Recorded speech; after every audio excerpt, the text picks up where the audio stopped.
Hello everyone and welcome back to LewisFiction, and in today's video I bring you another episode of the spectacular Spider-Man. If you are new around here and you have not seen the previous episodes including all of season 3, make sure to go back and watch that first. But without the way, I bring you episode 9. Episode 9, Breaking and Entering. We begin our episode with Peter slumped over his chair. He is looking through some chemistry notes for class, but they all start to go blurry. Everything is getting a little bit too much for him at the moment. He doesn't know what to do with himself. He has a lot on his plate. He has to live up to Captain Stacy's word and his loyalty to the city that he needs to protect. He also has class, which seems like the least of his worries. But with big finals coming up at the end of the academic year, he's not going to want to miss them, or else things could get a lot worse for Peter Parker. Peter will also get flashes of George's death once again, just like he has the last couple of episodes, paranoid if it were to happen to anyone else close to him ever again. We cut to the Daily Bugle, where we see J. Jonah Jameson and all of the staff. He is ready to print a story. Recently, the Bugle's ratings have fallen. After the rise of Captain Stacy's partnership with Spider-Man before his death, public perception of Spider-Man has risen, giving fall to Jameson's #1 selling point, which was to slander his name. Jameson had been tipped off as to a potential prison break going down at Ryker's Island. He sees this as an opportunity to break a story. Robbie Robertson urges Jameson not to, as if this is an ongoing investigation, it most likely is a case that shouldn't be disturbed. Jonah will say it's nonsense, and will say that they're printing it anyway. They need a good story. They already had to lay off employees, even Peter hasn't gotten any work recently. Robbie is unsure, and will share his concerns with Betty and a bunch of other staff, but Jonah prints the paper anyway. We cut to Hammerhead's office. He says that the new big man and his boss, whose identity currently remains a secret, says that this tip-off about a massive Rikers Island breakout could be a massive opportunity not only to expand their allies, but to stir chaos in the city. The Chameleon, Sandman, Mr. Negative have already deterred the Webhead on a few occasions. It's now time for things to get real hefty, and Spider-Man is going to be in trouble. We cut to Midtown High as word of the breakout around the city is spread like wildfire. All of Peter's classmates and teachers are worried. MJ will approach Peter in between periods and ask him if this is something he should be looking into.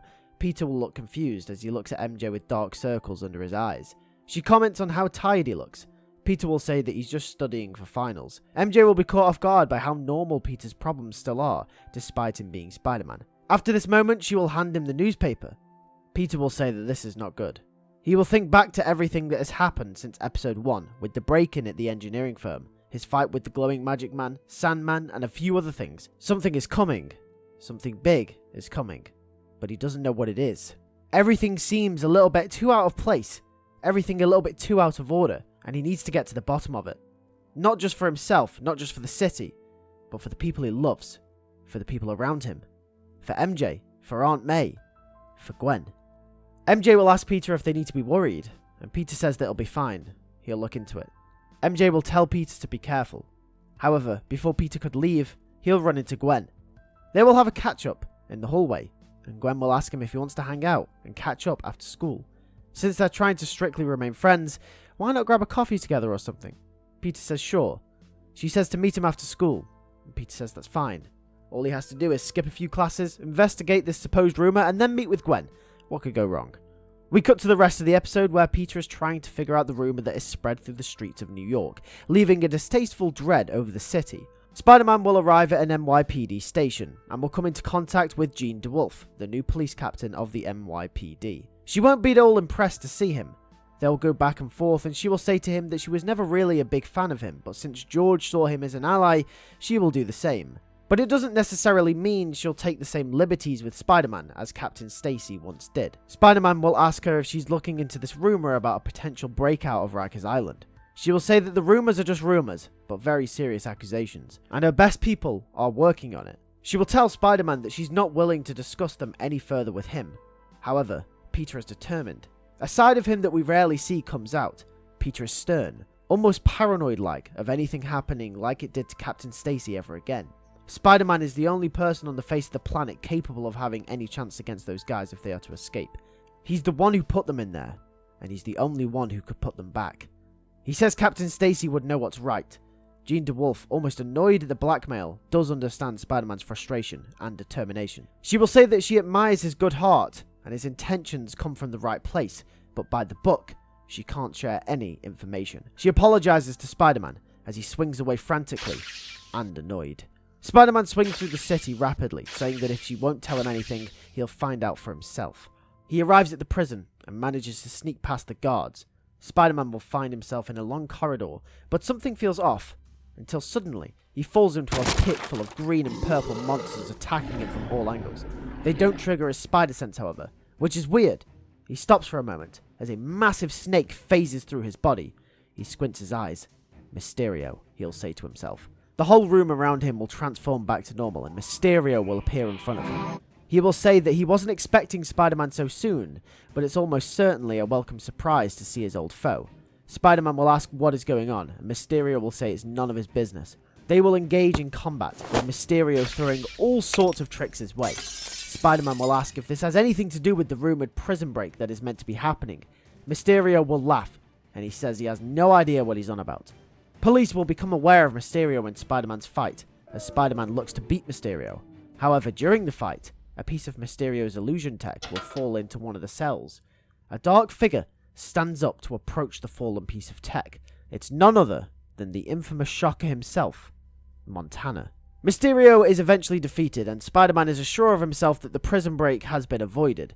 Jean DeWolf will arrive on the scene and will say even though she doesn't approve of his antics, he did potentially stop a massive prison break from occurring, and for that, she is grateful. Mysterio is locked back up, and his suit is taken away from him. Spider-Man will once again feel tense. He gets permission to check the whole prison just in case. Permission is granted, and he swings around the prison visiting old prison cells with some of his greatest foes. Matt Gargan, Puma, Tombstone, and many others.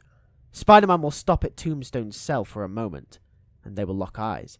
The first time they will have seen each other since the gang warfare episode in Season 2. Spider-Man will say very sternly that this all better not be him, because he better prepare to go down if so. Tombstone looks up at Spider-Man and smiles. He says it's not him, because if it was, Spider-Man would already be dead. He says to Spider-Man that something is coming, something big.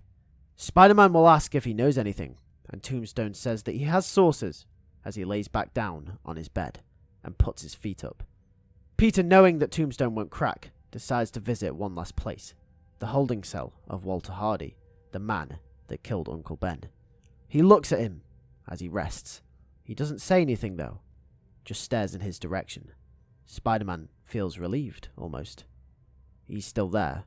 The man that killed Uncle Ben didn't escape. Worry over, right? We then cut to Gwen, who is waiting in a coffee shop for Peter. Peter meets her there, and her eyes light up. They sit down together, and they catch up, talk about everything. Gwen still says that the death of her father weighs on her, and every corner she turns, her father could be there. New York City is like a curse for her, hanging over her head. Peter empathizes with Gwen, but while this is going on, the moment is interrupted by explosions among the background noise of the traffic.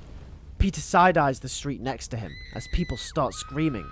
Peter's spider sense alerts him as a piece of rubble from above him starts falling right towards where Peter, Gwen, and a few others were sat. Peter gasps as we cut. 30 minutes earlier, we fade back to the prison cell where Walter Hardy sat. In a swift motion, Walter fades away, leaving a purple and green mist behind. All along, Walter Hardy was another trick, another illusion of the mighty Mysterio. What could possibly have gone wrong? That is it for episode 9 of the Spectacular Spider-Man Season 4. If you did enjoy this episode, make sure to leave a like on this video, and also make sure to subscribe if you are new around here. You're not going to want to miss episode 10, because it is all building up to a grand finale. So make sure you're subscribed, and I'll see you guys on Thursday for another episode of my animated Spider-Man series. Take care, and peace.